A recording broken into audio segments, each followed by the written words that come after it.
গত 7 দিন আগে এই ছেলেটি বুড়িমারি এক্সপ্রেস ট্রেনের সাথে ধাক্কা লেগে এইভাবে গাইবান্ধা সদর হাসপাতালে চিকিৎসাধীন অবস্থায় রয়েছে। ছেলেটির পরিচয় এখনও মেলেনি, তবে ফেসবুক সহ এসএটিভি ডিজিটাল প্রচারের পর বিভিন্ন জেলা থেকে লোকজন আসছেন সন্ধান করতে, কিন্তু প্রতিদিন আসলেও এই হতভাগা ছেলেটির এখনও পরিচয় মেলেনি। আজকেও কিছু লোকজন এসেছে লালমনিরহাট থেকে, কিন্তু সেখানেও মিলল না এই ছেলেটির পরিচয়। গাইবান্ধায় ট্রেনের ধাক্কায় আহত অবস্থায় গত 7 দিন থেকে গাইবান্ধা জেনারেল হাসপাতালে পড়ে আছে এক কিশোর। 250-টিরও বেশি ডিজাইন অপশন নিয়ে ওয়ালটন স্মার্ট ফ্রিজ, বোঝে আপনার প্রয়োজন। নাম পরিচয়হীন ওই কিশোরের এখন পর্যন্ত জ্ঞান ফিরেনি, তবে তার চিকিৎসা সেবায় হাত বাড়িয়েছেন আশেপাশে থাকা বিভিন্ন রোগীর স্বজন ও স্থানীয়রা। যখন যেটা করা লাগে আমরা দাদা করিয়ে শুনেছি, যদি না পাই যা ফের নার্সের ডাকি নিয়েছি, ওরা আবার আসেন দেখেন তো। একটু পানি মুখে দিয়েছিলাম, পানি খেয়েছি, আর কোনো কিছুই সারা পাইনি।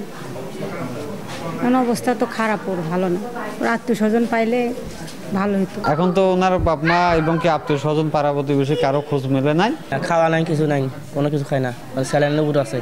গত 14 তারিখ রাতে বুড়িবাড়ি এক্সপ্রেস ট্রেন কামারপাড়া এলাকায় ক্রসিং করার সময় ট্রেনের ধাক্কায় আহত হন ওই কিশোর।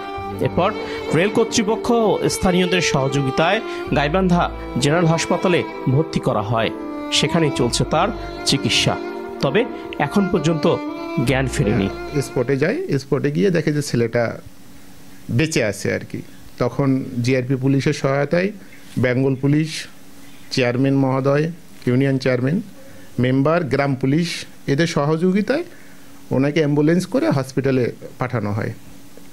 এবং সঙ্গে সঙ্গে আমাদের পরের দিন আর কি সকালে আমরা মসজিদের মাইক এবং স্টেশন বাজার অ্যানাউন্স করে দেই যে এই ছেলের কোনো তথ্য পাওয়া যায়নি। ভর্তির বেশ কয়েকদিন অতিবাহিত হলেও পাওয়া যায়নি তার পরিবারের সন্ধান। এদিকে এসএটিভি ডিজিটাল সহ সামাজিক যোগাযোগ মাধ্যমগুলোতে প্রচার হওয়ার পর বিভিন্ন জেলা থেকে লোকজন আসলেও মিলছে না তার আসল পরিচয়।